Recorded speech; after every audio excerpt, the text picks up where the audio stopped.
Welcome everyone. My name is Jeff Yoshioka. I'm the National Sales Manager at Will. So thank you for joining us today for this live presentation by our good friend, Sylvia Longmire, as you can see on the screen. But before we begin, to briefly introduce Will, Will started from a single user's voice back in 2009. Our co-founders had a mutual friend who didn't have confidence in his device, both design and capabilities, and it really restricted him from going out and enjoying the things that he loved. So he expressed this to our co-founders.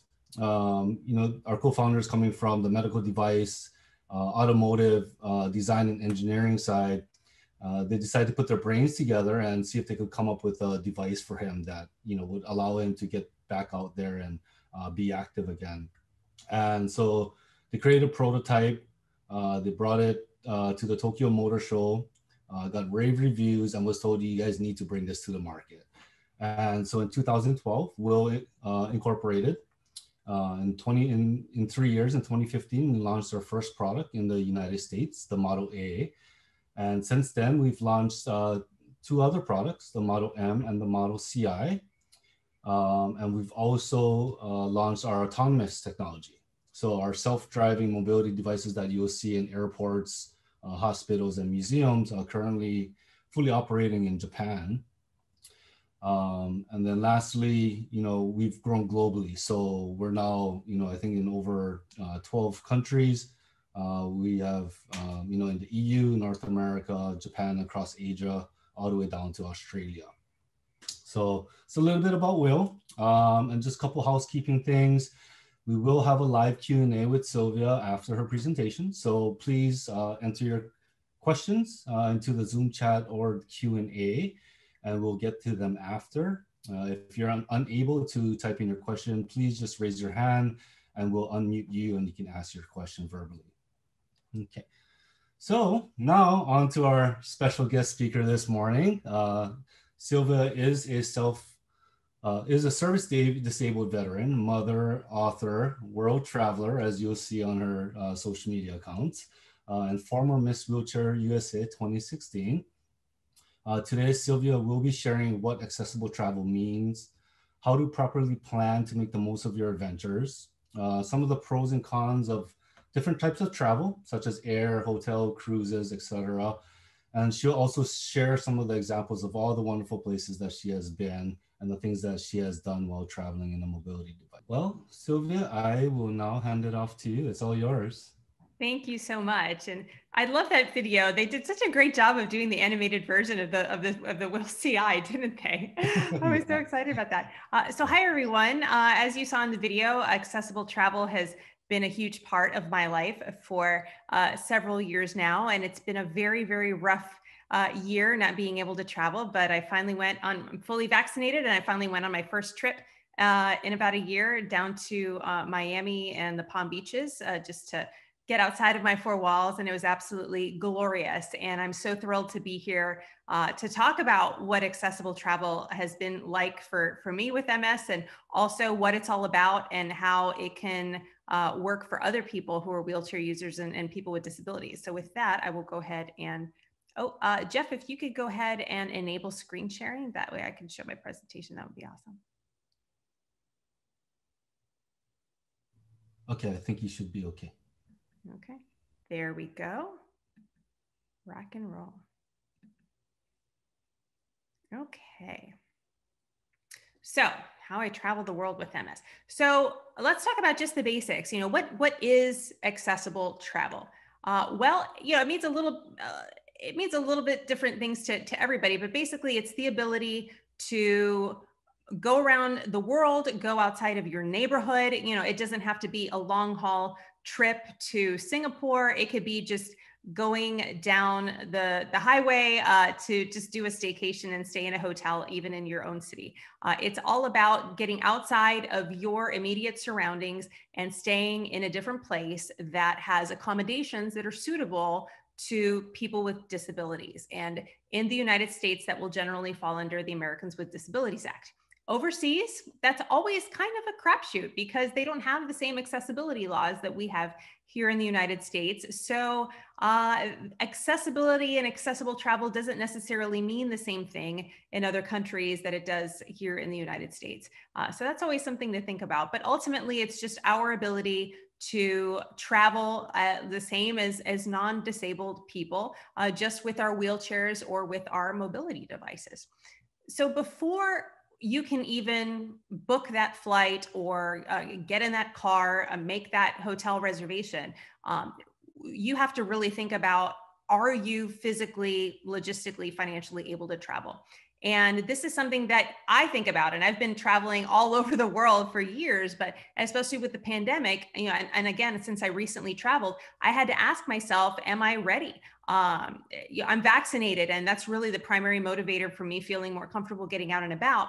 But also because I have multiple sclerosis, that affects my body. It affects my fatigue levels. I have to be careful not to be outside, excuse me, in the heat for too long, because the heat makes my MS symptoms worse. And if my arms are feeling like spaghetti and I'm driving, then I might not be able to safely drive my van. So some of the questions that you might want to ask yourself, or things you might want to consider before you engage in any accessible travel, is to do a personal health assessment.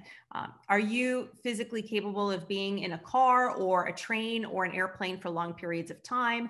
Will that negatively affect your health? Could it present things like blood clots or leg spasms? And talking to your doctor before travel can really help you make that decision.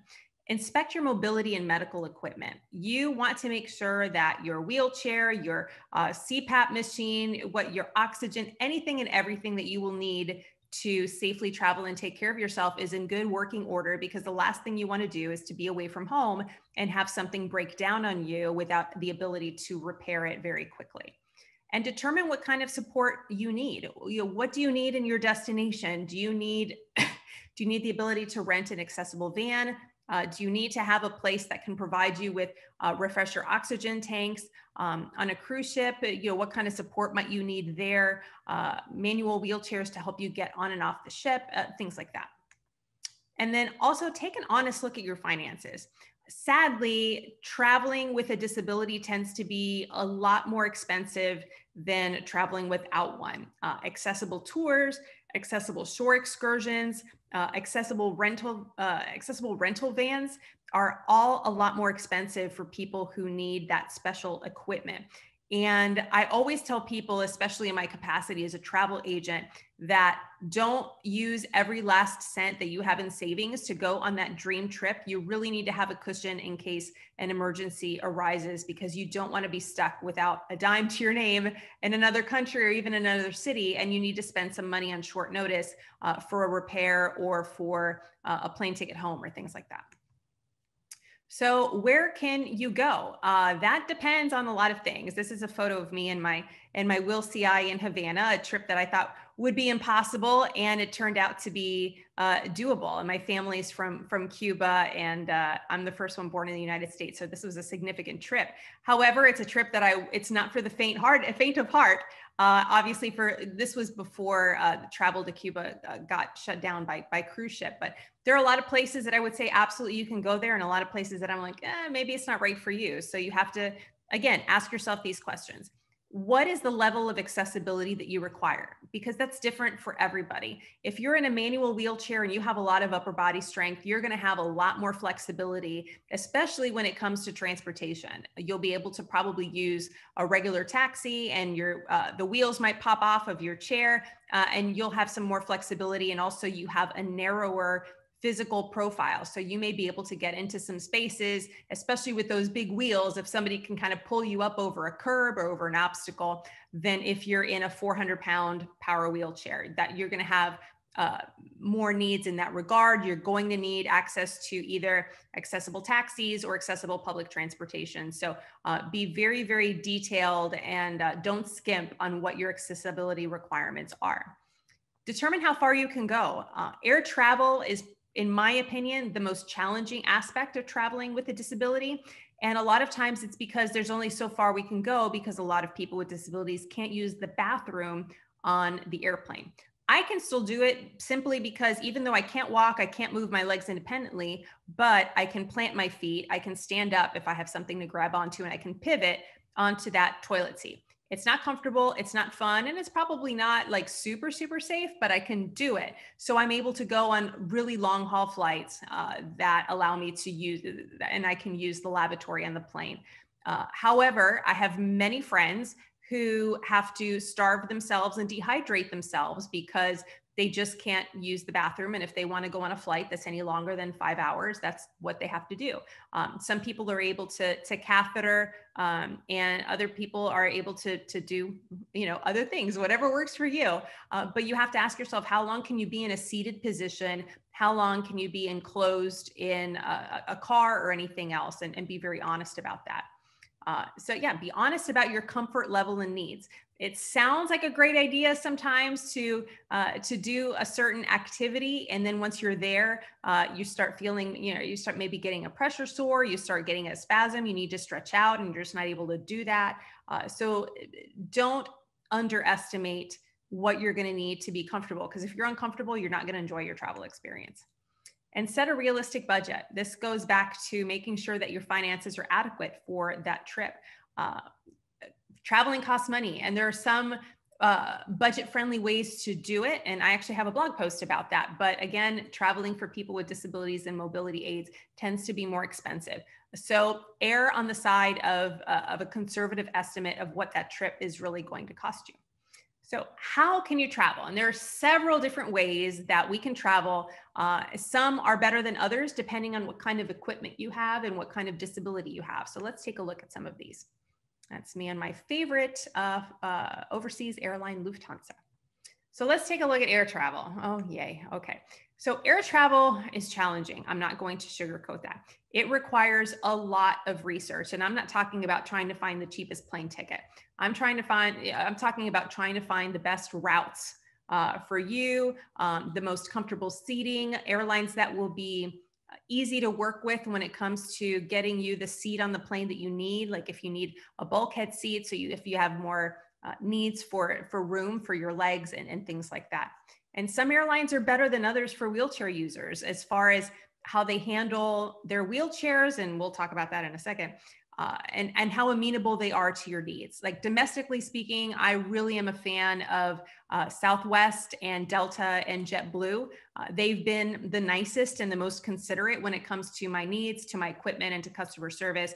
And for overseas airlines, I'm a huge fan of I love Lufthansa, and I also love Singapore Airlines. Singapore Airlines is fantastic. But again, you're really only flying them if you're flying long haul to Asia. So I haven't flown with them nearly as much as I have on Lufthansa.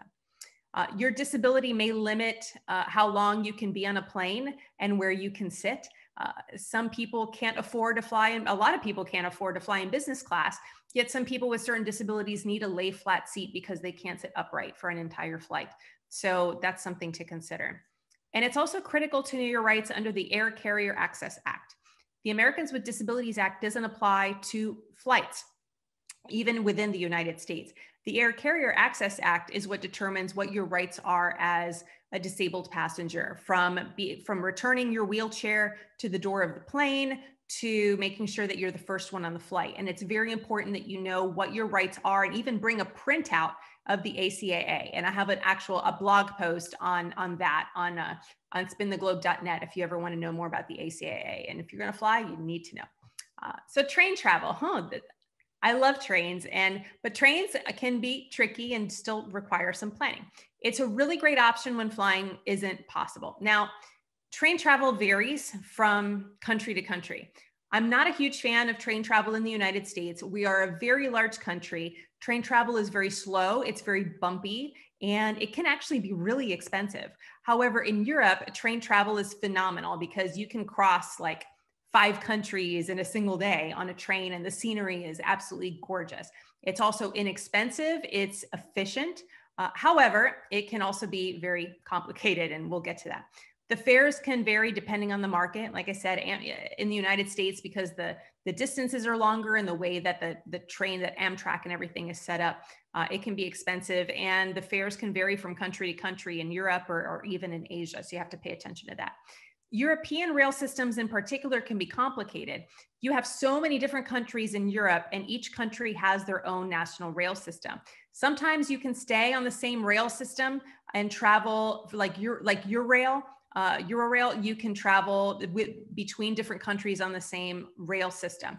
But going between countries and other places, you have to take different rail systems, and they have different requirements for how long ahead of time you need to let them know that you'll need assistance boarding, how you can book your wheelchair space on the train. Everyone is different, so you have to do a lot of research. And like I mentioned, yeah, Amtrak is fully accessible, but the spaces can be a little tight and it's very slow and bumpy, but still it's fun, especially if you're going for shorter distances. So my favorite way to travel is on cruises. And I say it's my favorite because I think it's the easiest way for wheelchair users to see multiple destinations in one trip.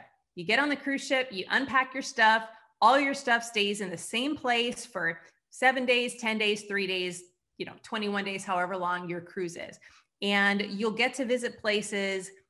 Yes, the duration that you're there is shorter, but there are places that you might not be able to like fly into and stay for a longer period of time. And visiting in one day might be the only way you actually get to visit, that country. It does require a lot of research because you have so many different options. Every cruise line has its own personality. There are so many different itineraries and so many different places to go, and trying to figure out what's going to be the most comfortable for you as a wheelchair user or someone with a disability. It takes time to figure that out. The most important thing when you're looking for an itinerary when it comes to a cruise ship is one that is tender free. And in case you don't know what a tender is, it's a small boat, and often they use the lifeboats. And if a cruise ship has to anchor offshore, they will use these boats to ferry passengers from the cruise ship to the dock. And sometimes it's an easy process, but for wheelchair users, it can be very challenging. There are a few cruise ships out there that do have an accessible tendering system, but if the weather is rough, and the captain can ultimately say, even though our tendering process is accessible, it's too rough and we don't feel it's safe to load a wheelchair user onto the tender. And just because the ship to tender transfer is accessible, that doesn't necessarily mean that the tender to dock experience is accessible, because even if you can get off the tender boat onto the dock, there may be steps to get from the dock up to the street level. So you have to research that. So I always tell my clients and other people who are interested in looking at cruise itineraries is to try to find one where you will not tender at all and the ship pulls up to a dock at every single stop. You also need to look for ports that have accessible tours. And lately, in the last few years, we've seen an explosion of companies around the world that are offering accessible shore excursions. That's the benefit, is that there are more options than ever before. And cruise lines are also offering more options, booking through the cruise lines a shore excursion that is accessible. You save a lot of money that way because you're sharing the cost of the tour with other people. The downside is that many times those accessible shore excursions through the cruise line are on like a large coach bus, and you're with a lot of other people.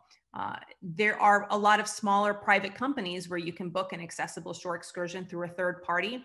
And I love the fact that you get a lot of private attention and that these tour companies work almost exclusively with people with disabilities. However, they tend to be very expensive. I travel by myself, so I have to shoulder that cost all by myself. If you're in a larger family or group of people, then at least you can share the cost that way. But it is really pricey. But the attention that you get is really, really nice. So it's kind of like you get what you pay for experience. But sometimes if there are no accessible shore excursion options, you may want to look at an itinerary that you can just get off the ship and the city center is right there. And there are so many port cities that are like that, where you don't even need an accessible tour. You can just roll right into town, or there's a bus service or a hop on, hop off bus that stops right there at the port. So that's an option as well. The newest ships on the major cruise lines have good accessibility. So when you're trying to find the right ship, the right cruise line, take a look at the ones that have come out with newer ships in the past few years. So I'm a big Celebrity is my favorite cruise line personally, and they've come out with some amazing cruise ships in the last couple of years. The Celebrity Edge, which is my favorite, and its sister ship, the Celebrity Apex, which is getting ready to launch, I believe, in Greece out of Athens in May. I'm also a big fan of Royal Caribbean for accessibility, but all the cruise lines really have good accessibility. Carnival, Norwegian, Holland America, and the newer the ship, the bigger the ship, the better the accessibility is going to be. So that's something to think about. And then finally, well, not finally, but traveling by car. And this is kind of a privilege and a luxury for a lot of us. Having an accessible van is kind of a stroke of luck, because accessible vans or accessible transportation is very, very expensive. This is my van in the picture. I have a Toyota Sienna, but I'm a disabled veteran. So I was able to get a grant to get my van, and my van means everything to me because that's my independence. And this trip here, this is actually in Shenandoah National Park, and I took the Amtrak auto train that hauled my van up to Northern Virginia, and I was able to kind of drive around the area for about a week. And this summer, I had 2 cruises canceled because of COVID. So instead, I'm taking my 2 boys, and we are going to go on a 5-week road trip from Orlando all the way up to South Dakota, then over to Montana, down to Colorado, and back, and stop at a bunch of cities and a ton of national parks along the way. So my van means absolutely everything to me. And not that many people have access to one, but if you do, it may be a really comfortable option for you. And we're seeing now, because of the pandemic, an explosion of road trips because people don't feel comfortable flying just yet. So if you're able to either rent one, or if you have one on your own, it's a really great option for travel right now. And it's the most comfortable because you can put all your stuff in there, as much stuff as you can comfortably fit. You can have a cooler with some food, your medications, some snacks. It's just a lot because it's your space. You're already comfortable there. So you're familiar with it and you know what to expect. And yeah, definitely easiest for traveling with a little bit more luggage.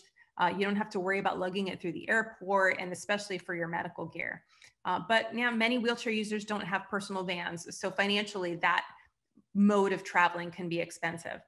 And even van rentals, like for instance, you can typically rent a sedan or a little economy car for maybe $30 a day, or a larger sedan for $40 a day. But typically an accessible rental van will cost around $120 a day, and that will break a lot of people's wallets.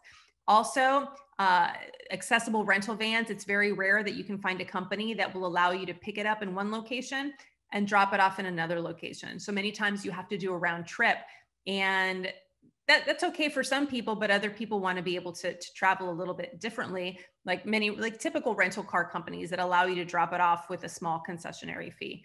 So that can be kind of an obstacle as well. So where do you start? I mean, I know I've given you so much information. Hang on one second.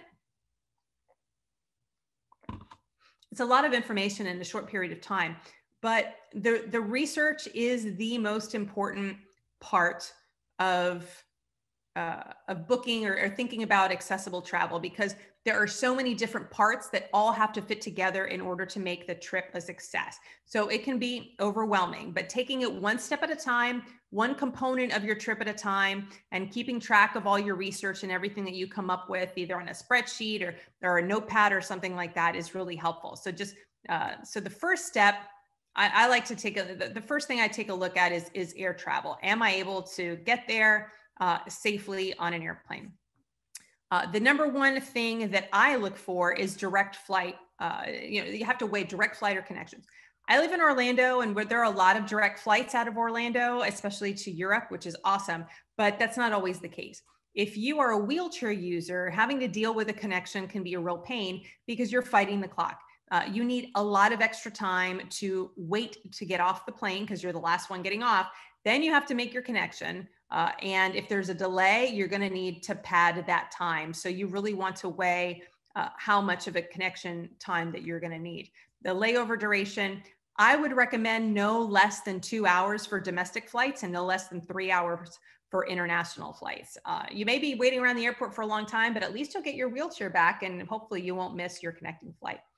You have to decide on the seat class. I haven't flown coach in a really long time, and I'm very privileged that financially I can do that, but it's kind of uncomfortable.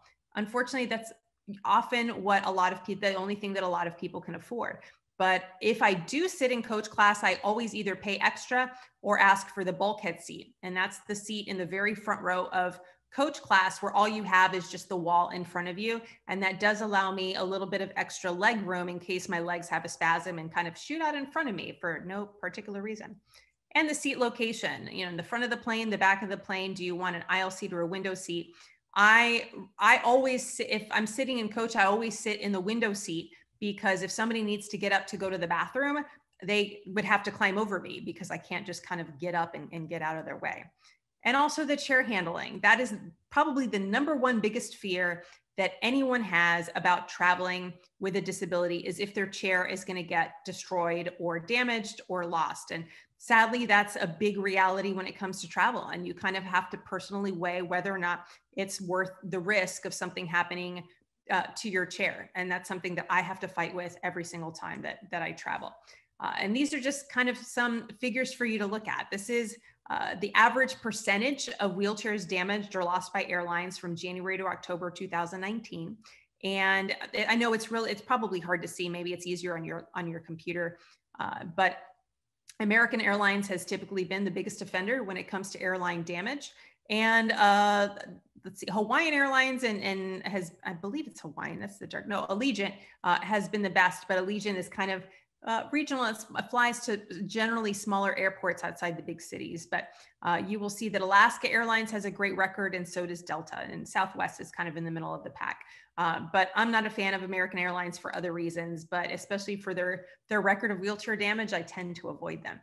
The biggest concern though, and American is really the only airline, despite how bad they are, they've actually improved since the previous year. And they're the only airline that has really shown any improvement ever since the requirement came into effect, requiring airlines to document how often they damage or lose wheelchairs. And everybody seems to be kind of at about the same rate.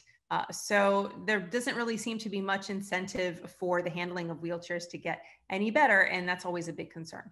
After looking at air travel, then you want to take a look at the hotel. What do you need in an accessible hotel room? For me, number one, I need air conditioning because of my MS. Again, I'm very sensitive to temperature. And I have been remiss in making reservations a few times where I have found myself in a hotel room that doesn't have air conditioning. Usually it's in Europe. And I travel in the spring and in the fall for the most part. And sometimes if it's cooler out, it's no big deal, but then you have to open the window to let air in. But when you're letting air in, you're also letting noise in and you're letting light in. So I have to be really more careful to take a look at making sure that my hotel room has air conditioning, because I can't sleep in the heat. It's just not going to work out. Now, American hotels are required to abide by ADA guidelines, but foreign hotels are not. Even with those ADA guidelines, I would say that probably I can find an ADA violation in 90% of the hotels that I stay in. Out of those, maybe half are egregious enough to where I won't be able to take a shower. The worst ones that I find tend to be in the roll-in showers. So when you are making a hotel reservation, and I say whether it's in the United States or in a foreign country, be very specific when explaining your needs by phone. If you can, avoid the phone altogether, especially if you're dealing with a foreign country, because so much can get lost in the translation. Tell them what you need in an email, especially for foreign inquiries, and if possible, ask for photos. The bed height is one of the biggest debates, but the bed height doesn't fall under the ADA. Some people need a lower bed, like me. Some people need a higher bed.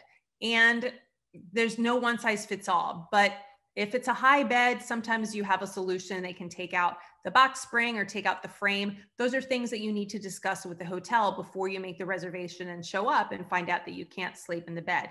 I've had that happen, and it's not a good time, I can promise you. So yeah, maybe you'll get the photos, maybe you won't. If you do get the photos, then that's a really good sign of customer service, and hopefully they will help you out. And yes, definitely ask about the bed height if that's going to be a problem for you. And complain about if things are not accessible. Just 1 minute. So many times I can't even count. So many times I've gone to the manager of a hotel to complain about the lack of accessibility about something. And so many times the manager has come back and said, well, nobody's ever complained about that before. It's very condescending, and it implies that my complaint isn't valid because nobody else seems to have this problem. The issue is that many times people with disabilities either A, don't want to be a bother, or B, they see it as something that doesn't have a possible solution. So they would rather just grin and bear it and suck it up. And then they're just going to leave the next day, probably never going to come back. So they don't say anything. Unfortunately, that affects everybody that kind of stays after, because the hotel management continues to think this isn't an issue.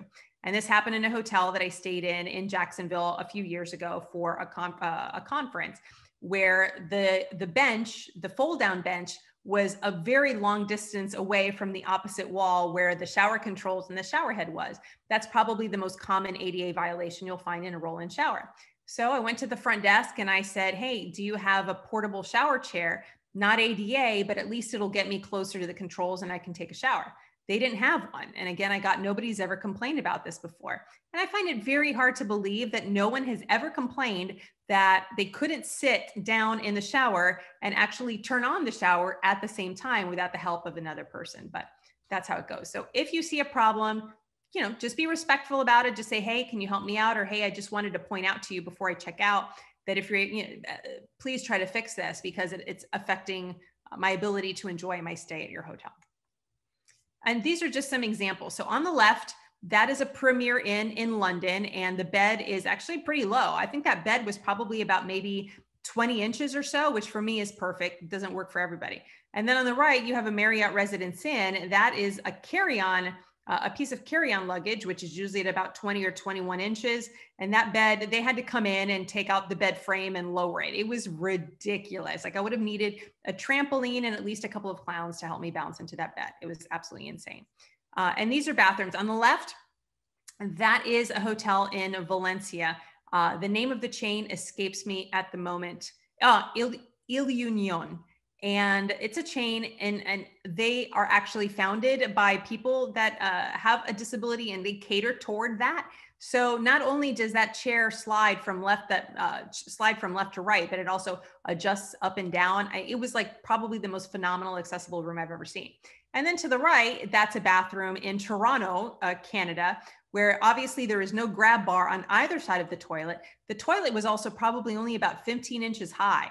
And I always travel with a roll of duct tape. I had to duct tape rolled up hand towels to either side of the toilet seat to raise me up just enough to give me enough leverage to stand up off the toilet. And I had to sit on the toilet sideways so I would be able to grab that vertical grab bar to help haul me up off the toilet. It was absolutely ridiculous. But hey, that's how it goes. Some of the challenges we have to deal with.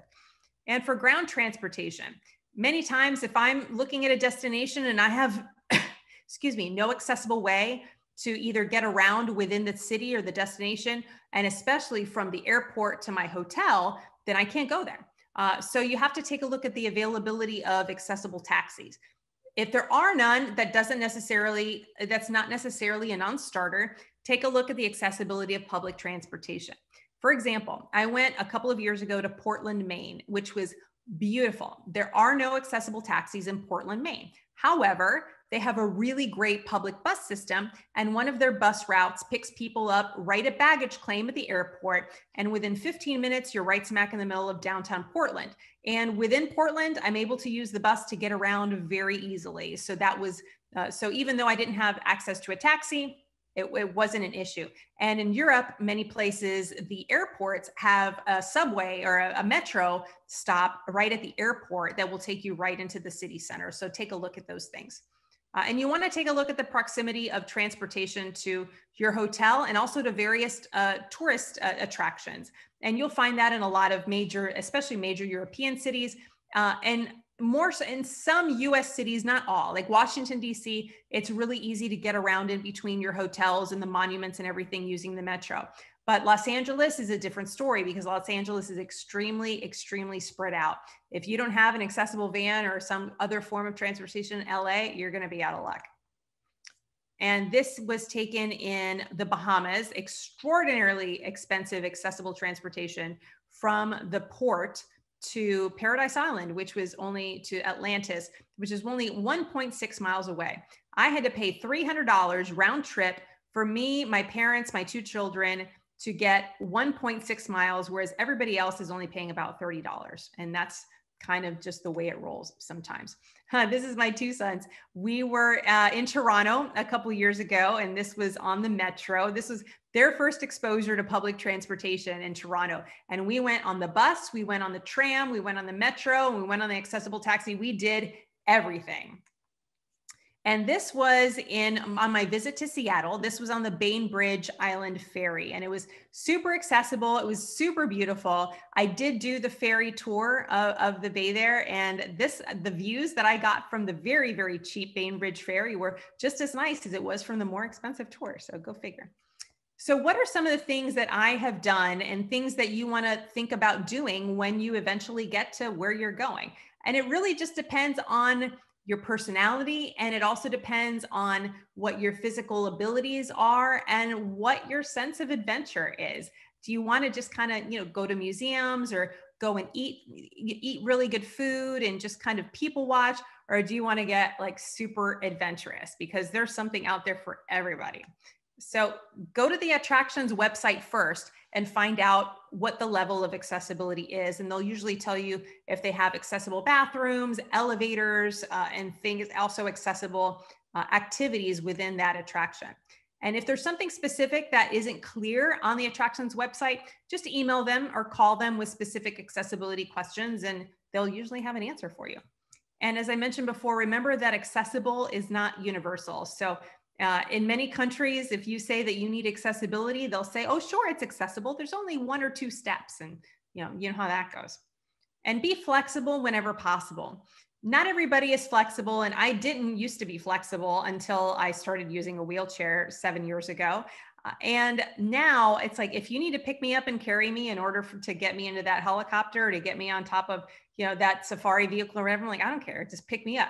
But not everybody is comfortable with having strangers touch them, or it's painful, or it's sensitive. And everybody has kind of a different bubble, but not just physically flexible in what you can do or your equipment or the risks you're willing to take, but also psychologically flexible, because plans will change and things will go wrong and things will go not as expected. So you have to be prepared for that and say, okay, let me not focus on what I can't do right now. Let me focus on what I am able to do. So that way you can continue to enjoy your trip. So some of the things that are out there to do, like museums and cathedrals. I'm a big culture person. I'm a total art geek. So this was in Venice, and that's St. Mark's Basilica in St. Mark's Square. And that was glorious. And I was able to visit that. And some people like, historic things. So those are some of the things you can do even in Europe, and some of the oldest places in the world that you're able to visit. And I even visited Pompeii a little over a year ago. And this was in New York City. I was able to visit the 9/11 Memorial Museum and the One World Observatory, but Lower Manhattan was very, very accessible. And I never had to take the subway. The subway is a real challenge in New York City, but there are tons of accessible taxis. And I love big cities. I love the vibrance. I love the people moving around. And it's just, big cities are my gig, but some people like more rural areas. Theme parks. I live just outside Orlando, and I've been to Disney World a gazillion times because I grew up here, and I've lived back in the Orlando area for about 6 years now. And I have yet to go to Disney World here since I've lived here, but I've been to Shanghai Disneyland, and I've been to Hong Kong Disneyland. So it's kind of crazy just because there's a novelty about going to those theme parks somewhere else. But I've also been to Everland, which is Sony. No, is it Sony? Everland, which is a theme park outside of Seoul. And it's just interesting as a wheelchair user to do that. And you are able to go to theme parks and in some cases go on rides that are accessible if that's your gig, especially if you have kids like I do. If you're really adventurous, you can go on helicopter rides and all sorts of zip lines. And again, this is about being flexible. I have been carried into several helicopters. And if you're able to do that, it's awesome. I mean, it's an amazing experience. You can't get out of the helicopter once you land somewhere, but just being able to have that point of view is really cool. But it is something that's, open and available. This was super cool. This is one of my best experiences. So I am on an airport runway. That is what you think you're looking at. This was at Tempelhof Airport in Berlin. Tempelhof is actually the airport where the flights for the Berlin airdrop were originated. And it was decommissioned, I believe, back in the 90s when the new Berlin airport started taking over. But instead of destroying it or building it up or turning it into a neighborhood, they decided to preserve Tempelhof, and they basically turned it into a park. You can't go into the terminal. That's all closed down. And I guess they have some offices or whatever in there, but there's a big fence separating it. But you can go rollerblading, you can go cycling, people fly their kites and barbecue and all sorts of cool stuff. So this was toward the end of the day, and there really weren't that many people around, and I was able to get this cool shot. But it's just a really, really neat place to go to this, old airfield and just kind of roll around the runway. And then accessible cruising, it's again my favorite way to travel. This was in Malta. And and Valletta is, well, I went to Valletta and I went to some other places on this cruise, but Malta is, it's so amazing. I just get so excited when I think about it. It's just so many places that you would be able to go, again, even if it's just for the day, that you might not be able to go to otherwise. So, and just to kind of wrap up, the biggest obstacle to accessible travel is not the finances, it's not your body, even though, like I said, with MS and with so many other chronic conditions, there are a lot of things you have to think about when it comes to your body and how much you can travel, the logistics and all that stuff. The number one biggest obstacle is overcoming the fear of damage to your chair, the fear of getting injured, the fear of what could happen, the fear of missing a flight or things going wrong. And sometimes one of those things or all of those things or any number of combination can happen. They've all happened to me, all of them.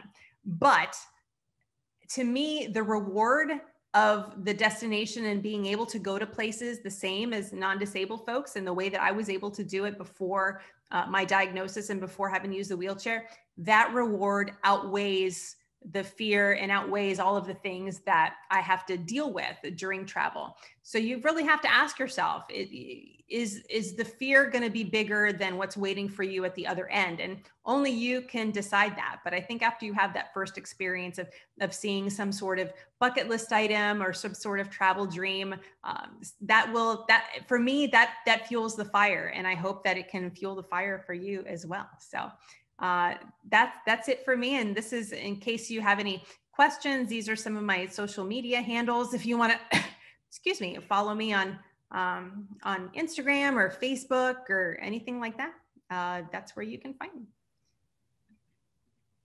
And let me go ahead and awesome. stop sharing here. Oh, well, thank you, Sylvia. That was so informative, and really appreciate you sharing all the information and experiences with everyone attending today. So yeah, as Sylvia mentioned, please follow her on social media. I've placed it in the chat prior, but I'll drop her Facebook and Instagram in here again right now. So please click on those links and give her a follow and like some of her posts. So I guess we'll move on to some questions, Sylvia. So just a quick reminder, please enter your questions into the chat or the Q&A. If you're unable to type, go ahead and raise your hand and we will unmute you and allow you to ask your question verbally. So we'll start off with one here that we got pretty early on from Julian. She asked, Sylvia, do you have a different or smaller wheelchair for travel versus regular day-to-day use? Yes, I do. I have a very large, actually it's brand new, a larger rehab chair because I'm in that chair like all day and, driving in it. And also my activities and my needs when I'm at home are very different than when I travel. So I need to be able to raise my feet and recline and take naps and things like that. But when I travel, I need something that's small and sleek. And I came across the Will after doing a lot of searching because I have very specific requirements. When I'm traveling, I'm getting onto buses and I'm going over obstacles and I'm crossing over gaps when getting onto metros. So I needed bigger wheels and a lot of the chairs that were out there, even the scooter that I used to use, I was worried about the chairs getting caught in the gaps. But most importantly, I needed my chair to be able to come apart in pieces because not every place that I travel to has accessible transportation. So because my CI, the chair comes off and the bottom splits in two pieces, I can fit that in a sedan in the back of the car, and I can transfer into that sedan to do a tour that I might not be able to do if I was traveling with a large power chair. So, and I also have a manual chair that's a backup. I live in Florida, so we have hurricanes, which means power outages, and knock on wood, I've been lucky that I haven't had that issue. But if I'm without power for a long period of time and I have no way to charge my chair, then it's important for me to have that manual as a backup. So. Oh, excellent. Well, thank you. We have another question, but really quick, I see someone on here, so I just want to give a quick shout out to Corey Lee, another travel expert out there. Yeah, Corey had a presentation yesterday. We were chatting earlier.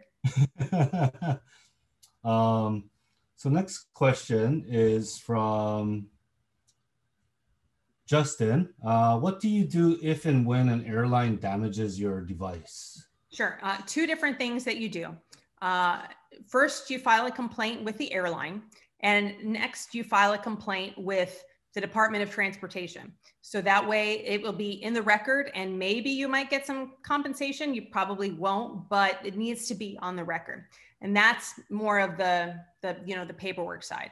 But as far as the practical side, do not leave until they resolve the issue there on the ground, because once you leave, then they forget about it. So whether it's taping up your chair, whether if the chair is totaled, you need to work with them to get you a loaner. The loaner might not work out for you, and it might, but don't go anywhere and stick up for yourself and make sure you let them know exactly what you need.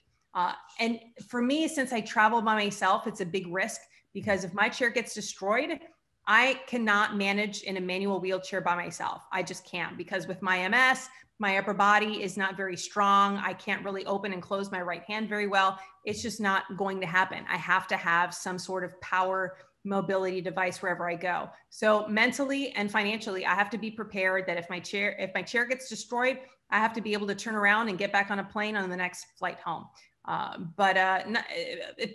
Especially if you're traveling with somebody else, make sure that you have some contacts or a plan in place for a rental location nearby that can provide you with a loaner, and work with the airline, and don't leave and don't let them just be like, oh, we'll take care of it. You are your best advocate, and make sure that it gets filed with the airline and with the Department of Transportation. Oh, excellent. Good, really good tips. Yeah. Oh, we're actually getting a bunch come through now. Anonymous here, any tips for parents in wheelchairs traveling with smaller children? Sure. Now, I started traveling with my kids, and just to clarify that it's the parent in the wheelchair and not the kids? Is that right? I believe so. Yeah, Okay. based on, I'll answer it from that perspective just because I've done it.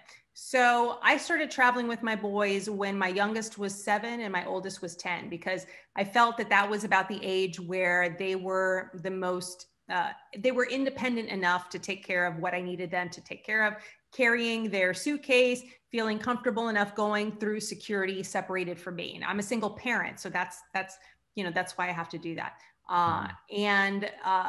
It's all about making sure that they are mature enough to handle any responsibilities that they might have additionally because you're disabled, and also that they have the patience, because everything is going to take longer. Everything is going to, from going through security to getting on a bus to coming across all the obstacles and the frustrations. If you have to go and complain to a manager because your room isn't accessible, or something isn't right, they have to be willing to kind of have the ability to patiently wait while you sort things out, and not all kids have that capacity. So I did not travel with them when they were little, simply because they were just not ready for that. And you know your kids better than anybody. So when you think they reach that point to where they have enough patience, enough understanding, and enough maturity to deal with some of those things, then they'll become some of your best travel companions, I think.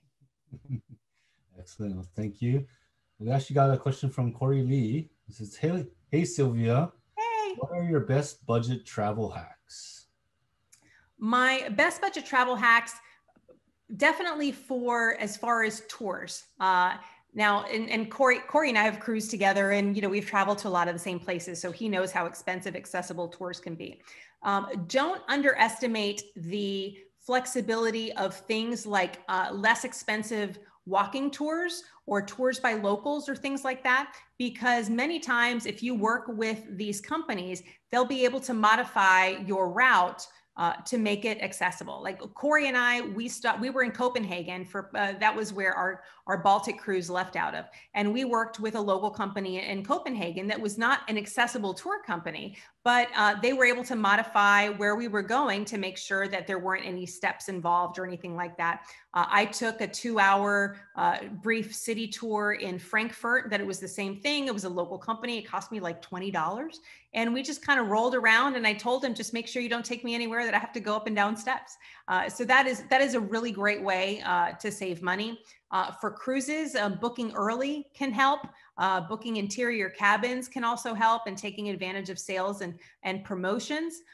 Booking early for anything, you know, for hotels, for flights, there are entire books on saving money when it comes to flights, but that one is complicated because airline price changes so much. But as far as the accessible tours and shore excursions, and especially taking advantage of local accessible transportation and the hop on, hop off bus. Like sometimes you're really crammed in there with a lot of people. Corey and I did the Ho Ho bus in Stockholm, but it'll take you to the same places. You don't have to worry about the bus. And and plus you get narration too along the way. So you can save a lot of money when doing tours by doing a Ho Ho bus or using local transportation or just using a local guide. Thank you. So speaking about cruises, we have one question here. What is your experience with the CI on a cruise ship, the Model CI? Are you able to tender effectively with this chair? Yes. So I love the CI. My CI, excuse me, gets so much attention when I cruise because it's so unique looking. And a lot of people have never seen anything like it. But I have not had, because I book my itineraries without the need to tender, I haven't technically tendered all the way with the CI or any other mobility device. However, I did go on a sneak preview cruise of the Celebrity Edge right before it launched. And one of the things they did was tendering to show everybody on the ship what it was like. Now, we didn't go to shore in the Bahamas. We loaded onto the tender boat and just kind of did a circle around the cruise ship and came back and loaded back on. But I was able to, they put out a ramp. They brought the tender boat right up against the Magic Carpet, which is this platform that goes up and down along the side of the ship. And then they just put out this big old ramp that went from that tender platform onto the tender. It rolled on and then rolled back off right again. And there was plenty of space for me to sit inside the tender. It was very, very comfortable. And I actually have a video of this and an entire blog post on how I tendered on the Celebrity Edge on my blog. I believe that some Norwegian ships have the ability to tender, and most Holland America ships also have accessible tender platforms. But you do need to let them know ahead of time because sometimes they haven't been used in a while. So you need to let them know ahead of time that, hey, I'm a wheelchair user. I'm going to want to go on a tour, and I'm going to have to use the accessible portion of the platform so they can prepare it for you. Okay. Excellent. Thank you. So we have a couple more questions if you have time. I have nowhere I need to be, and I'm happy to answer questions. Perfect. So from Mary, she asks, I'm in the market for a new power chair, and I'm planning to travel by plane. Would you recommend waiting to get my chair and take my old one? So I'm assuming she's asking, should she just damage the old one and not scratch up the new one? No, I totally get that. I mean, I think the most important thing is what's going to make you comfortable at your destination.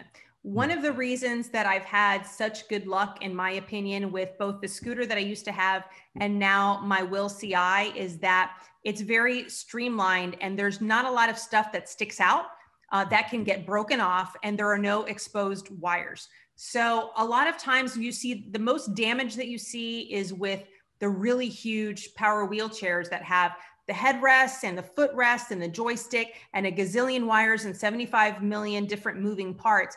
There's so much potential for things to get ripped or broken or smashed because those chairs have to be kind of not, tipped over on their sides, which that's not the way that they were meant to be carried. And they also are very, very heavy. And also sometimes with manual wheelchairs, because they are so light, if you put something on top of that chair, or against that chair, it can bend the spokes and bend the rims. So while it's really great to have a light wheelchair when you travel, sometimes it makes it a little more delicate. So I don't know what your old wheelchair is or what you're looking for your new one, but eventually it's going to get, it's going to look lived in, and it's going to look used up. So it really just, which one are you going to be the most comfortable with? Which one is going to be least susceptible to damage as far as things that are protruding that can get snapped off, or any wires like that, and kind of make the decision from there. And I hope that helps. Thank you. And then one last question here from Christina Cortez.